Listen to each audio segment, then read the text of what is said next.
Alright,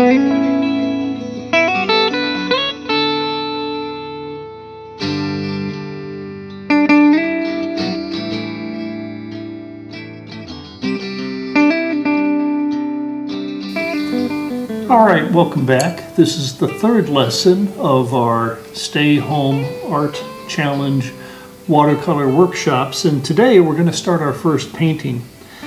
And the most important part of beginning a painting is having an image that you feel is best served by using watercolor. So the image I'm going to use is this.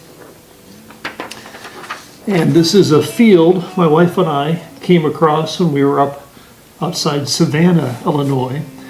And I think there's a lot of pretty neat things about this image itself.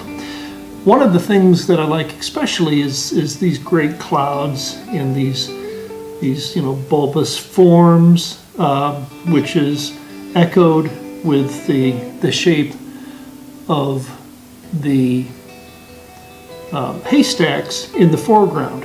So how do we approach starting a painting? There's a lot of different ways, and it oftentimes will depend on many different factors, but I typically like to start with my area of lights, and it's not necessarily that I want to define everything in those sections, but instead that I give indicators of other action that will occur. So typically, I like to start off with a neutral, and to that end, I'm going to mix up on my palette just a little bit of blue and red to give myself a little bit of a purple, and then I'll knock that down until I have just a very light neutral tone, just a middle gray.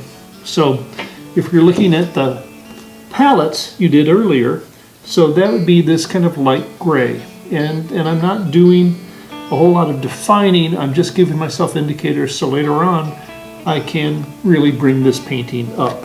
So I have my middle gray, and the first thing I'm going to do, make sure my brush is clean, I'm going to load it up with that middle gray, and I'm just going to begin using a very, very subtle color.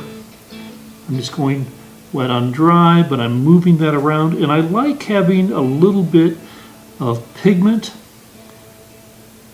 in my water as I'm moving it around so that I know where I am painting. You can always look for that sheen of gloss of the water on the page in order to reveal that, but it's just as easy to give myself a very delicate little bit of color in order to do that clearly. So this is a painting where I am not taping off the edges. That always becomes one of those formal questions. How precise is your picture plane? And there are a number of tapes you can use. This is a watercolor washout tape that you could use in order to give yourself those tightly depicted edges.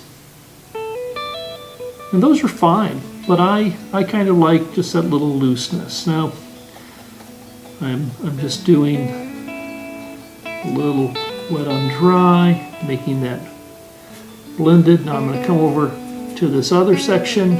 I'm just looking at where the cloud is and where it's not. So watercolor is all about patience and having the patience to let things sit. And in order to make a successful painting, you really have to allow areas to be bone dry. Bone dry so that you're not bleeding water into another area and you're not messing up those things which you value. So Now, because I'm giving just this very light tone to this space, I'm not going up into this cloud, I'm just doing this area which is generally going to be considered blue. But because of that, this area of the cloud itself will pop. Now, there are areas in that cloud, fluffy areas, which will originally receive some color which is very similar to this background color, but I'm just giving myself those indications. Now there's some other areas that I can start giving some indications of as well, just laying in some value. I'm doing all this very light. I'm just blocking things out. So we have this shadow on the side, and this is of course going to go much darker later on. I'm just looking at defining those forms. I like to use a big brush for this. I don't want to be precise where I'm very rigid about how I'm constructing the painting. There's a whole lot of time to get anxious later on. At this point, I'm just laying in those forms. So there's some other shadows. I can lay those on ever so delicately. And we'll come back to that. And then there's this lower area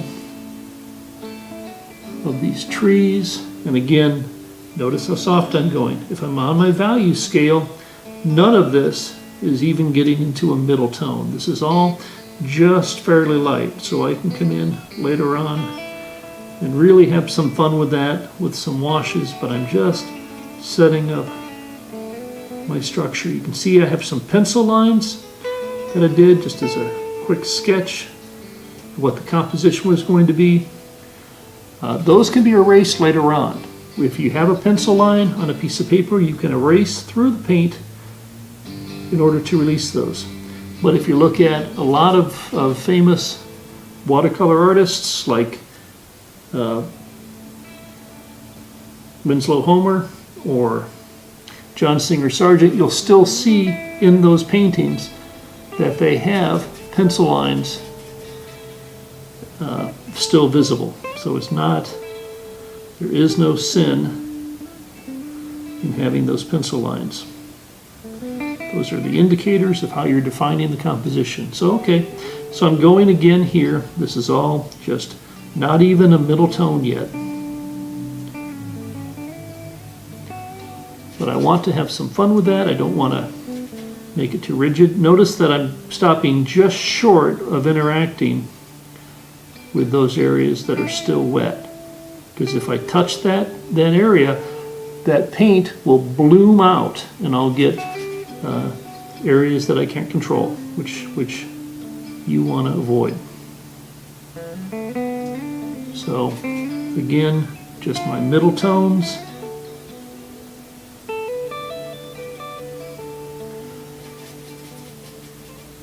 I'm just laying in delicate forms. I'm not going to go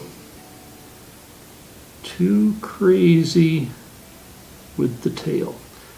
Things will reveal themselves over time.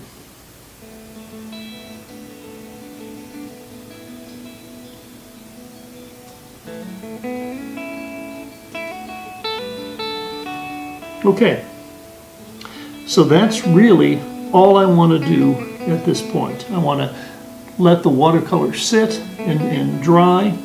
There's a couple different things you can use in order to expedite the drying process. The simplest, and I think the best, is just setting it outside in the sun so that the water evaporates and the paper becomes dry. You can also use a hair dryer.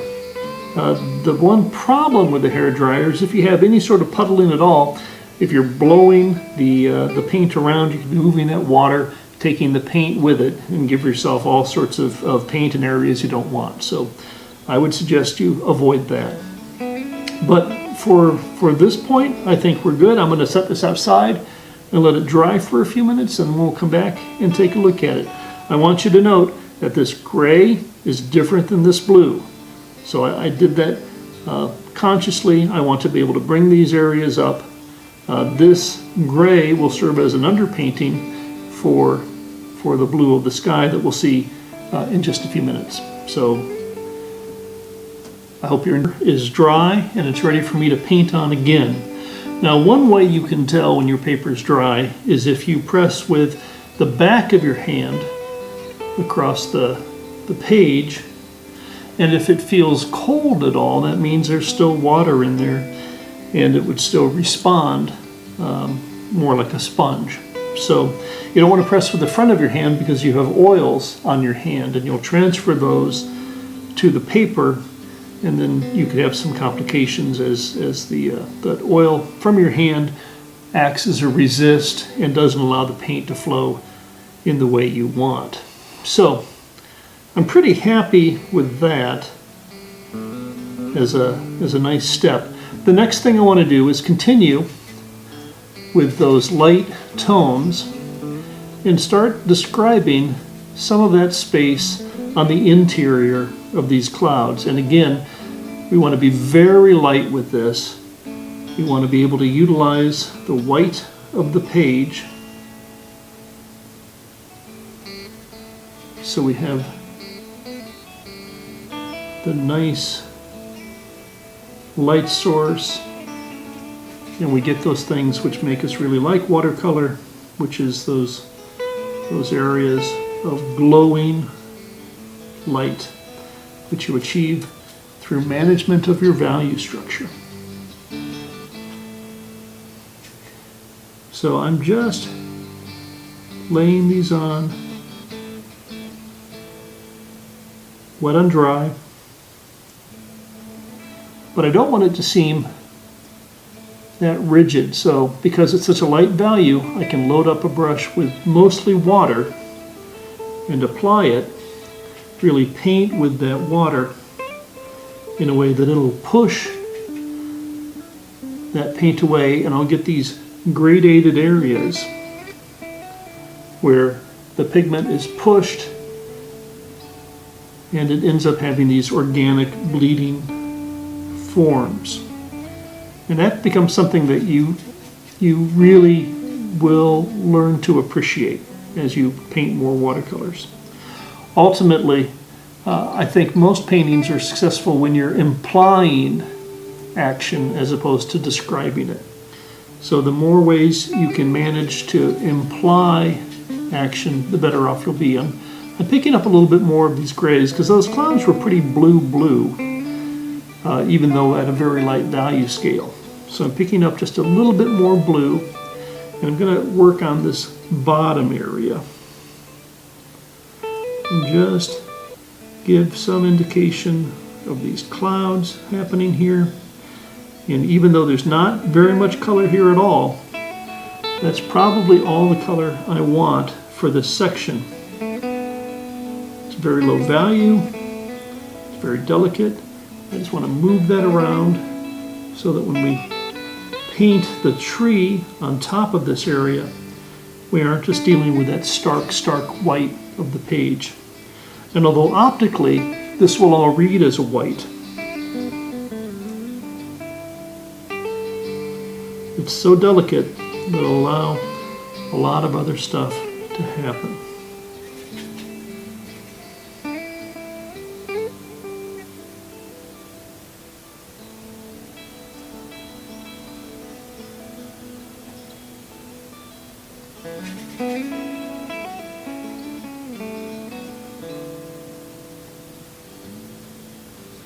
Now you can see how just that little bit of water pushed the paint off to the edges, and so it gives us those sharpened organic edges that would be really tedious to try to create independently. All right, so that's pretty good. If I don't want some of that, I can just adjust it using mostly water. But you know, overall I like that pretty well. I'm gonna bring up just a little bit more of this middle tone value in a couple places where I know I want to start describing those forms. That's pretty good. Keep that down. Nice. So There's a lot of stuff here I like. The other thing to think about is anytime you create a composition, you want to have areas of thirds. So in this case, the lower landscape is 1/3 and the sky becomes 2/3.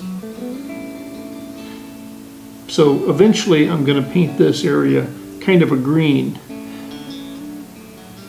So to set myself up for that, being a green in the future, I know that I want that green not to just be strident throughout. So I'm going to take this very light red, which is the complement of green, this very light red, and give myself just a very delicate underpainting. And that will allow some of those greens to appear more grayed out. And it's really, the way this composition is, it's really just in the foreground. Now red is a warm color, and so it's going to pull forward. Warms pull forward, cools push back. So I'm setting up that, and I'm not really defining anything here. I'm just giving myself a field of color that I can respond to. So I'm bringing just water in from this point just to make that a gradated value.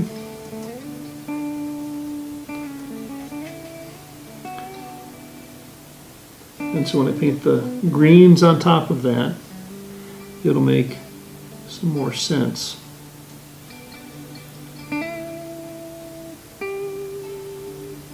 Oftentimes we talk about grass is green, apples are red, and those are local colors. Those are local colors, but they do not serve to help explain the painting. So having a more sophisticated palette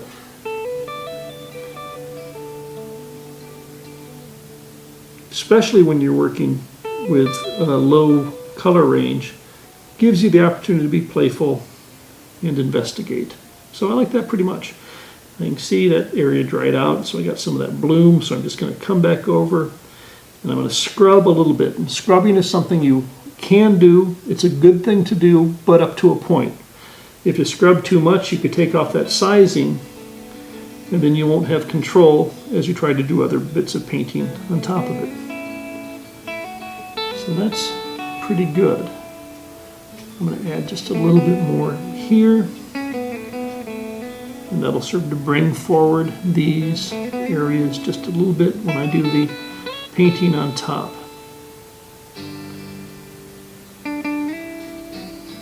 Okay, nice.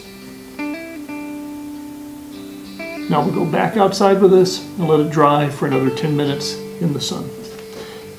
Notice that I have no areas that are puddling, no areas that are drenched. I haven't scrubbed a lot. This is all very delicate underpainting as I'm building the composition up slowly. The entire structure of the painting, and if we have a value scale of 1 to 10, we have probably gotten, if 1 is the very lightest and 10 is the very darkest, we're probably at a 2.25. There's not a whole lot of value that we've applied yet. So really we can do a whole lot of different things at this point. I'm going to just continue to modify this interior section of these clouds just to give them a little bit more action, because when we do the blue of the sky over there, that's going to seem pretty pronounced. But the more controlled and delicate we can be here at this point, that's going to be an area we really focus on the finished work, and now is the perfect time to do it. So I'm not infringing upon that white halo around the cloud. I'm just working in this interior.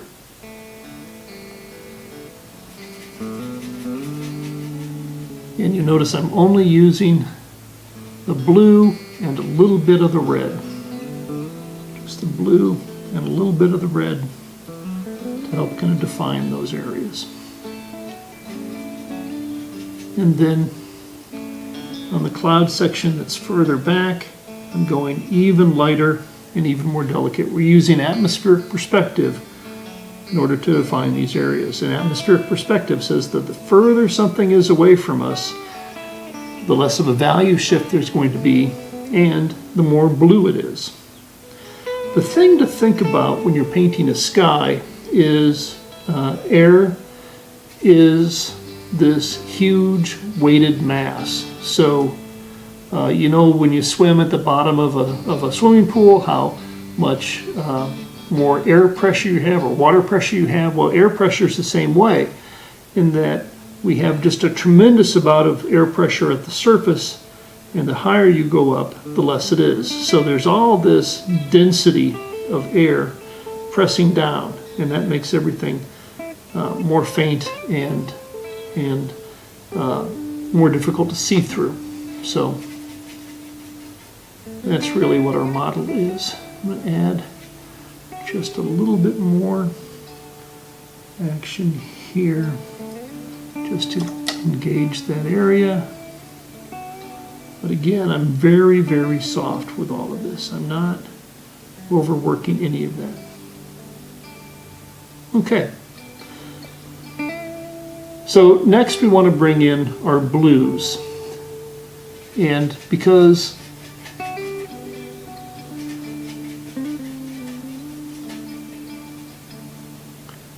indigo is such a dark color, or it can be, we don't want to go very dark here at all. So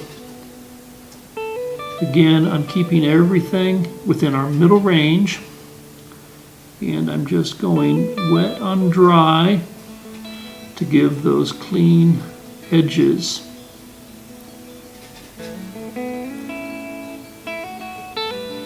I'll allow some of that outline around these clouds. I can always go back and tighten that up just a little bit.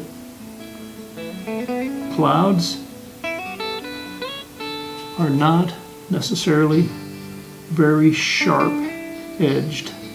They appear that way because we have that distance from them. But the more diaphanous you can allow those to be, the better off you'll be.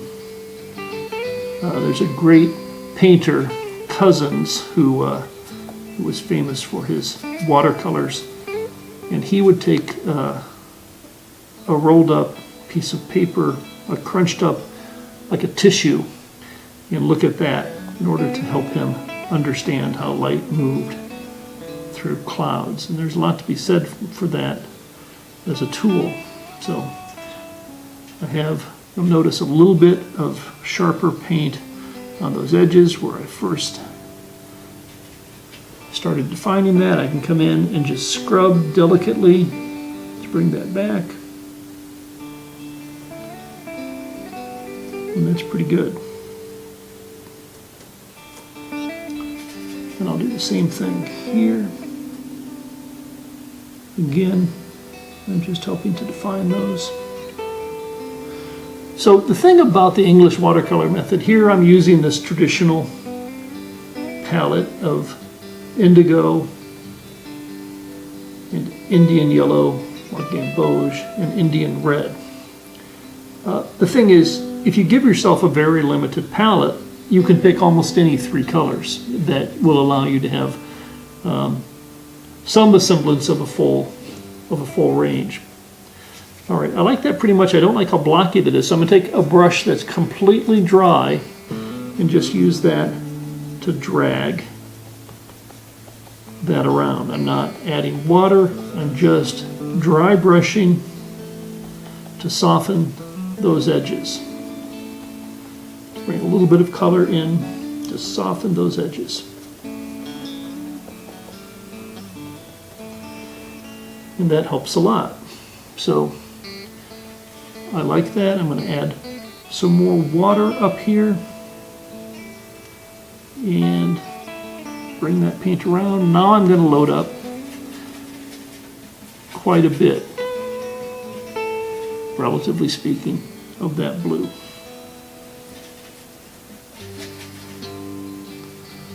And really just allow that to sit in those upper areas. And because I've laid all that water out, it's going to bleed naturally across that region, giving a real sense of organic movement. I can help it a little bit, but I don't want to do too much.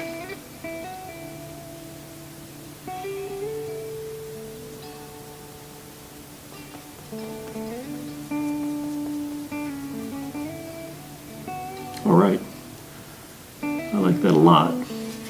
And because I'm going to be making this area darker, and because I'm working already here, I'm just going to go ahead and bring some of that down.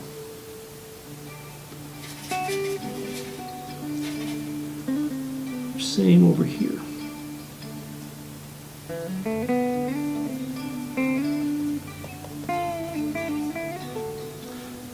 And for as much as I'm talking about going darker, you can still see that I'm well within the middle range.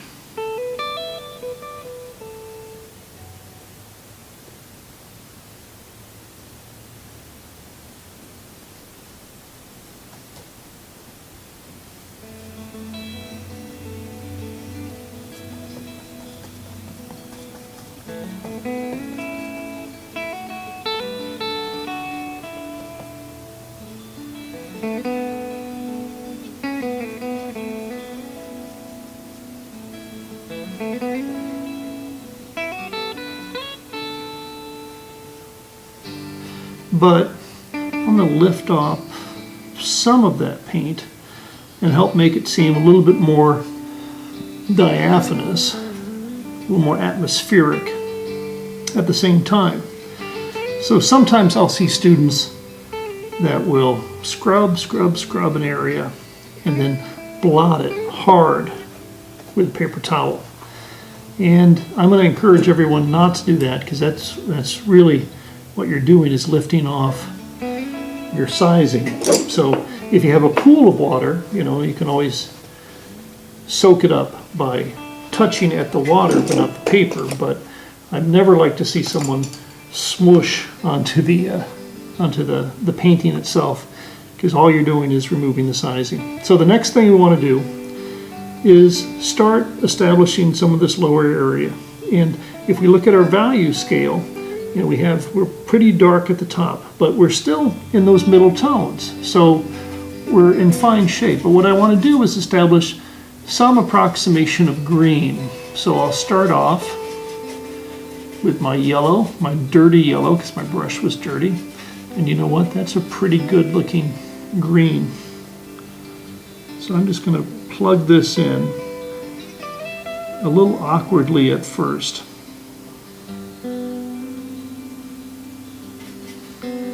And I'll come back in with a smaller brush, kind of move some of those branches around so that it doesn't seem like the whole thing was painted with a 1/2 inch flat.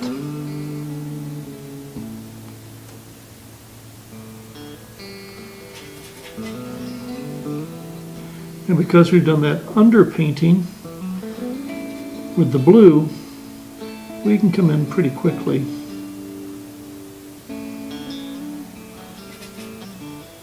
and use that existing value and underpainting to lay in.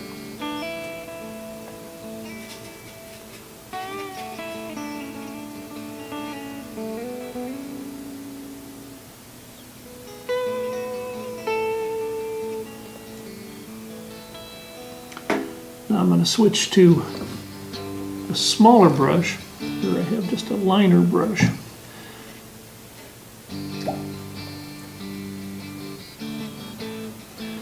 I'm going to pick up some more of that yellow-green mix and just make some more kind of organic branch shapes.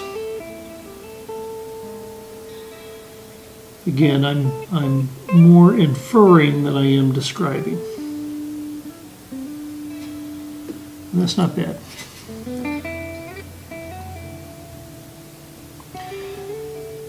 Okay. Now I'm going to add a little bit more dark. And when that's dry, I'll come back over that area again. Now let me do the other area. Again, I'm not using any red at this point. I'm just using the yellow and the blue. Gamboge and indigo.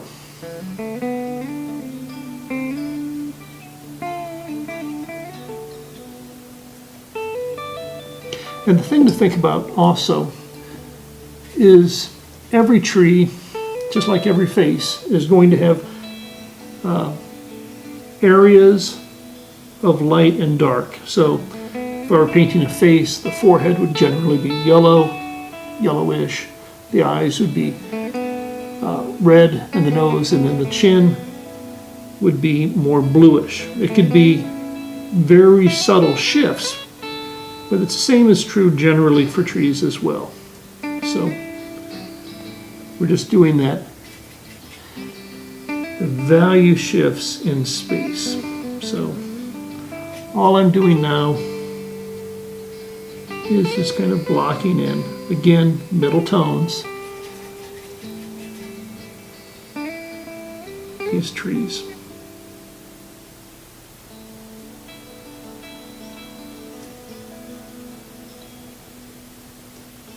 And I don't want to be dark, dark, dark. I don't want to even begin to approach, these darker areas of the value scale, because then these won't lay back.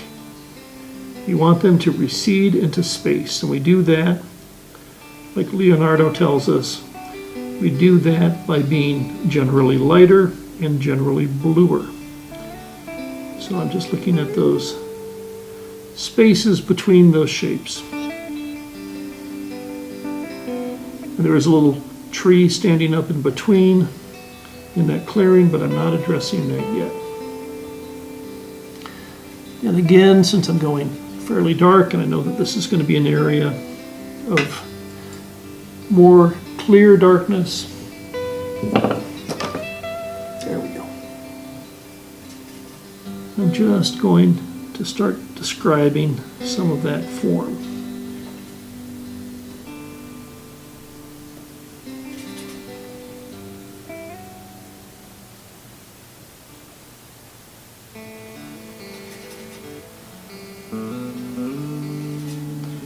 I can add a little bit more wet on wet over here to start to describe some of that as well.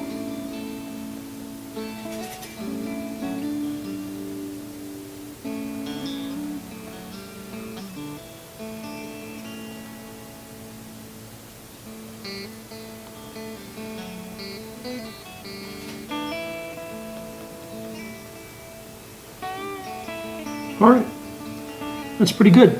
Now we're going to go back outside to dry in the sun. Start adding some more of our value structure into the trees. And while I'm mixing up a dark version of my green with my big flat, I'm not going to be using my big flat for most of this. I really want, especially in this tree group on the right, to feel a little bit more organic. And so I'm going to go fairly dark, maybe 4 out of 5 or 8 out of 10 in my value scale.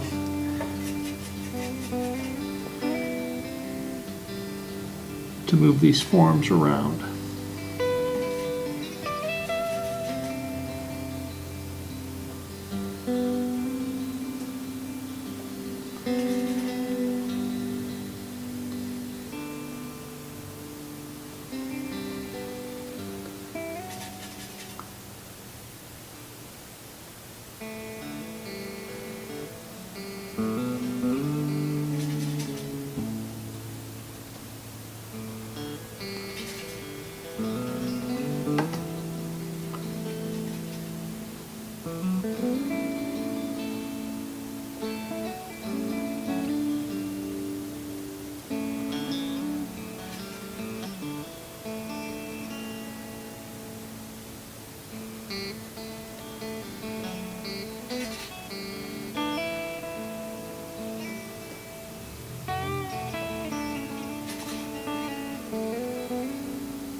Again, we're inferring, we're not describing.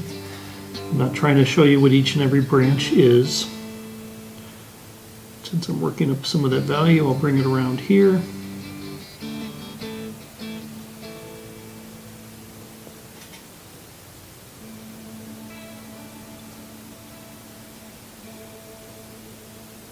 And then we'll go to the other side. And because it's further away, we don't want to be quite as dark.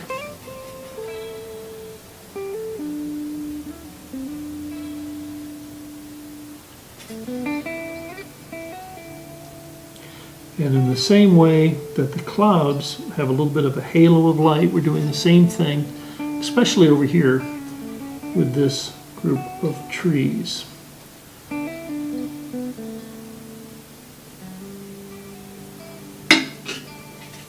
And it's important to change your brush, the size of your brush, on a pretty regular basis.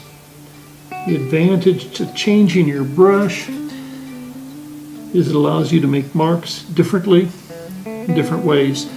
Imagine if you were golfing and you only used a sand wedge for the entire game. So you want to be able to give yourself a variety of tools so you're having fun and the viewer has fun looking at it. The thing to think about with artwork is if you aren't having any fun making it, no one's going to have any fun looking at it.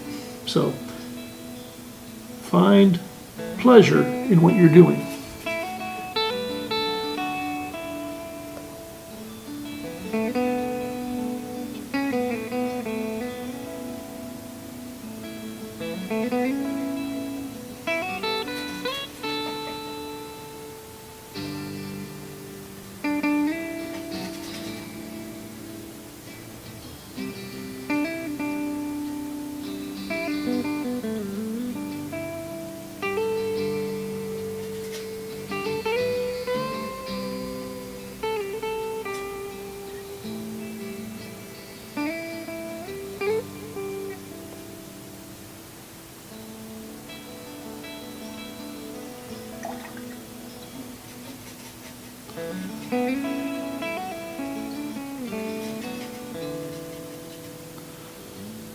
And this is my furthest space back. So I'm just going to give myself a little bit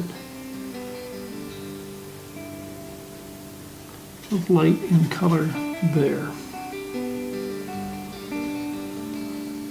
Eventually I'll come in with lots of yellows in this foreground. But just to build up that transition space, I'm going to lay down a little bit of yellow now. So I'm cleaning my brush because I'm going to go back into as fresh a yellow as I can. Although it's not seamless, there's a little, it is contaminated a little bit, but that's okay. And because I've laid down that red before, I'm not getting a pure yellow. It's being modified already. But this is a really lovely way to start plugging in that foreground. And I'm not overlapping with the areas I've just painted. I'm allowing them all to exist separately so we're not bleeding between.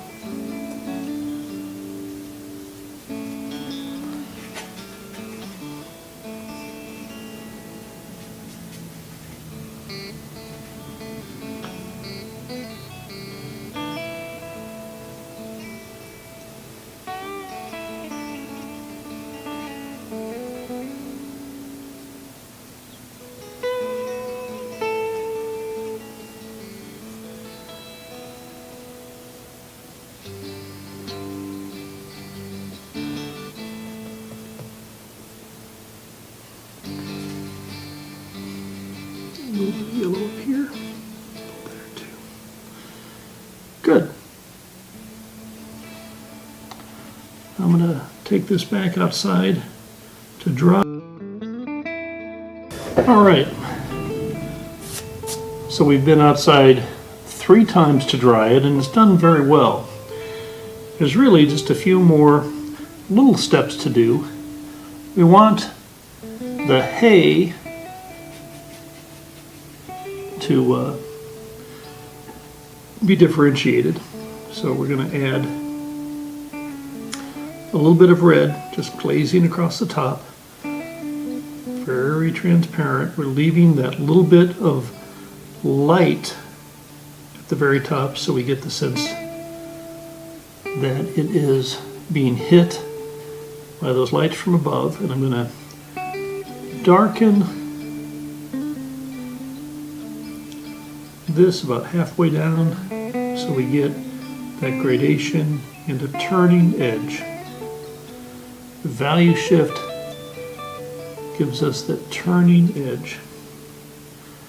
I like that pretty much. So I'm going to take that same red and apply it for these other haystacks, doing the same thing.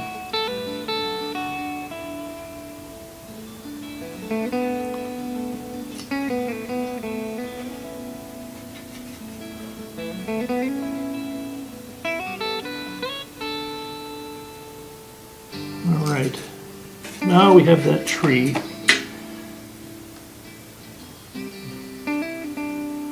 Again, I'm using just the liner brush. I'm very delicately just going to paint a tree there.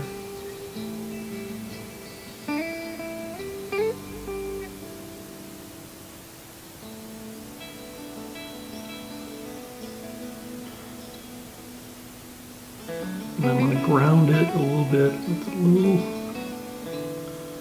darker form there. And since I'm doing that, I always like to think when I have a brush in my hand, what are the areas I can approach?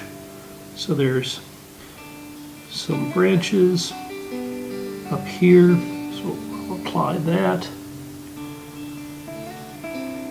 I'll come in and I'll put in some of the branches that are there, just these little punctuations to imply action.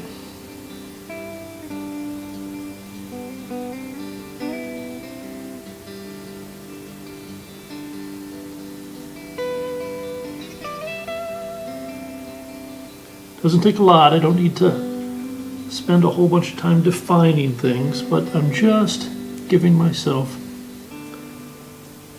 some areas.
Okay. I think we're good. So that's how I bring up a painting. Several steps, allowing plenty of time in between stages, being thoughtful about the overall finish, and not rushing it, allowing things to happen. So enjoy.